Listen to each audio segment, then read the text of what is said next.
Not many people know that my favourite genre in anime is romance, where most of the time you run into cliche characters, unneeded drama, and silly plot devices pulled from thin air. But now and again you find a diamond in the rough, a show which you feel completely immersed with not just the setting, but with the characters as well.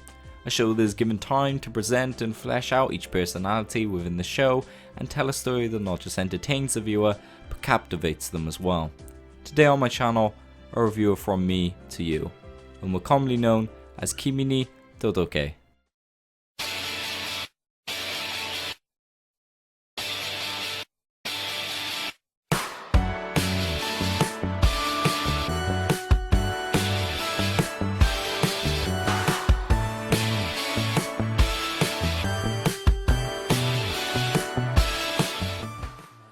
As far as romance goes, Kimi ni Todoke doesn't do anything out of the ordinary in terms of its linear plotline. The common structure of a female lead pursuing a love interest over a certain amount of time is a foundation block in the shoujo romance genre.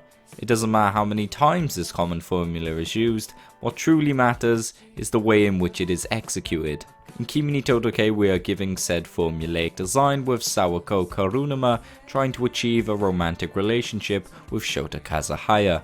I felt the show was laid out in such a way that it allowed each character to be fleshed out with their own personality. This was shown by giving characters not just simple screen time, but cases in which they were given mini arcs to show their feelings and trains of thought, while also being able to develop a secondary romance. These miniature arcs helped with what I thought was very steady pacing throughout the show.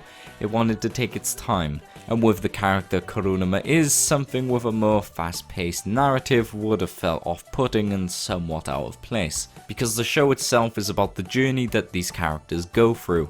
Together they create moments that us, the viewer, need to keep fully immersed with the events taking place. And while on the point of immersion, Kimi ni Todoke in my mind does a great job.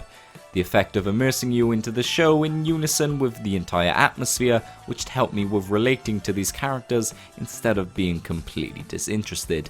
Another point I want to touch upon are the conflicts within the show, where some cases said conflicts are justifiable, whereas other events in the show feel like simple plot devices. For example, the character Yumi Kuromisawa is used as a love rival against Sawako. This was a case where she wasn't just a simple plot device but an actual character that we became familiar with and grew to appreciate over time. Whereas sometimes conflicts which take a whole episode to overcome came about by simple misunderstandings. For some, the story may have been dragged out, but for me, the way that this show didn't rush itself in any aspects has earned my respect. Because in my mind, the whole build-up for this relationship was definitely worth the wait. Ohayo, Kuronuma. いい人。私にまでみんなと同じように接してくれるなんて。 For me, one of the strongest aspects of this show are the characters. To say they are likable is an understatement. Each individual has their role and plays it well. In some cases, great in fact. The interactions they share together in combination with their relatable nature is what makes up how likable they are. We'll start with Sawako Kuronuma, a character in this show who is very misunderstood with almost everything she does. Sawako, while growing up, for the most part has been somewhat of a loner, not being able to make many friends.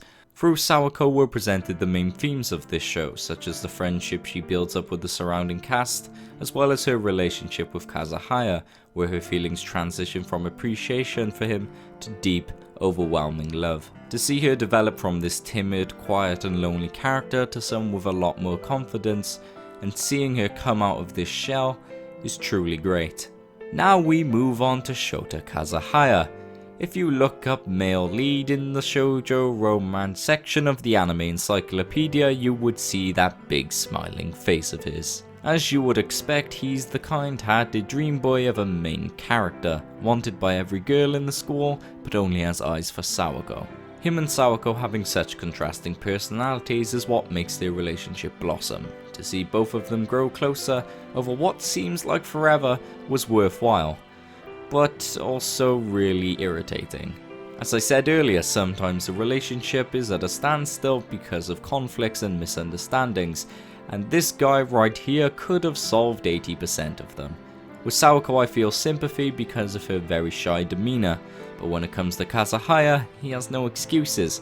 considering he's been the centre of attention most of his life. It's a tad annoying. But besides those flaws, he's the perfect match for Sawako, and a really enjoyable character. But when talking about the rest of the cast, they do have their own place, and are needed within the show, where most of the time it's to provide emotional support towards Sawako's relationship with Kazehaya, which are the cases for Ayane, Chizuru and Ryu, who all get caught up in said conflicts at one stage or another, while on the other hand Yume and Kento play somewhat of a different role and are used as rivals for our main characters, but then slowly mould into people you will enjoy seeing. With each individual being able to interact with each other in completely different manners, it creates what are some of the funnest moments of the show. And whether these characters are needed for comedy relief or for serious drama, they all do their job nicely.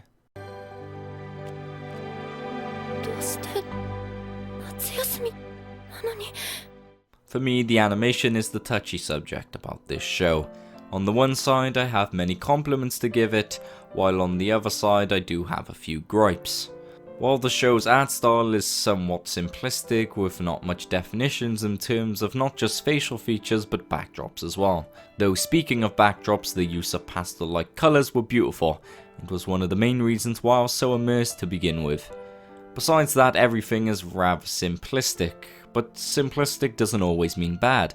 Something with a simplistic art style can sometimes look better than something more detailed depending on the show in question. What I mean by that is that in Kimi Todoke, the simple art style somewhat suits the calm and slow nature of the show, though that doesn't mean things like long still frames add to the show. Another point that almost every reviewer touches upon when reviewing the show is the use of chibi.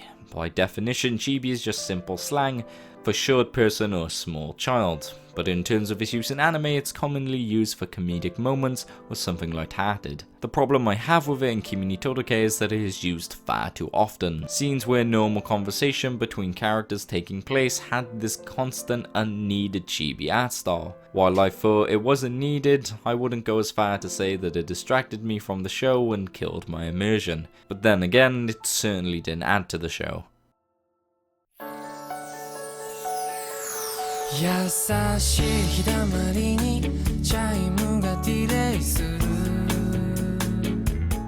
The sound in Kimi Todoke really helped bring myself into this world. It's soothing, incredibly peaceful, and it suits the show perfectly. Would I say the soundtrack is a masterpiece and one of the best in anime? Far from it, but in the case of certain tracks it sets the tone of the series almost pitch perfect. But besides maybe 2 or 3 tracks, everything else just seems to be above average. But when talking about the opening and ending themes, they're absolutely gorgeous. Honestly, the visuals and vocals are combined almost perfectly to resonate the show's tone and atmosphere to what I thought was an incredibly high standard. So though the sound is not something of a masterpiece, you may just fall in love with it, just like I did. Kuronuma!